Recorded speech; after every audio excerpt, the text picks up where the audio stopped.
Seorang keponakan tega membunuh tantenya sendiri di Kedung Waringin, Tanah Sareal, Bogor pada Minggu 6 April.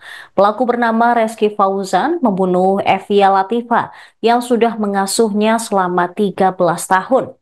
Kasat Reskrim Polresta Bogor Kota, AKP Aji Risnaldi Nugroho, pada hari Senin mengatakan Reski membunuh tantenya sendiri sebab merasa kesal karena sering dilarang keluar rumah oleh Evi. Reski sendiri sudah tinggal bersama tantenya sejak usia 15 tahun, sejak kedua orang tuanya tiada. Dia pun selama tinggal sering merasa dikekang oleh korban. Ini dibuktikan dari hasil isi pesan singkat kepada teman terdekat tersangka.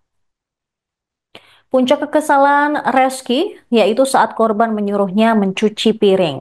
Setelah cekcok kecil, korban mencipratkan air ke muka tersangka. Reski yang tidak terima kemudian melemparkan spons cuci piring ke arah tantenya. Dia kemudian memukul korban secara bertubi-tubi kepada bagian tubuh dan juga wajahnya hingga korban bercucuran darah. Polisi menyebut Reski menghabisi Evi dengan tangan kosong seorang diri. Korban pun mengalami luka serius di bagian wajah dan akhirnya meninggal dunia di tempat. Meski demikian, polisi masih menunggu hasil autopsi. Kini tersangka sudah ditahan oleh pihak kepolisian. Tindak pidana penganiayaan hingga menyebabkan orang meninggal dunia. Jadi ini terjadi pada kemarin sore sekitar pukul 16.00 terjadi di salah satu perumahan di wilayah Tanah Sareal.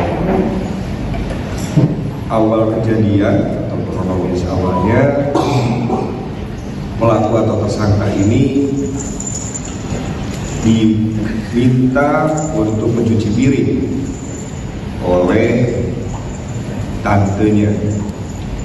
Kemudian dengan ada sedikit percecokan, tantenya mencipratkan air ke muka tersangka, sehingga tersangka tidak terima dan melemparkan spons cuci piring ke arah korban.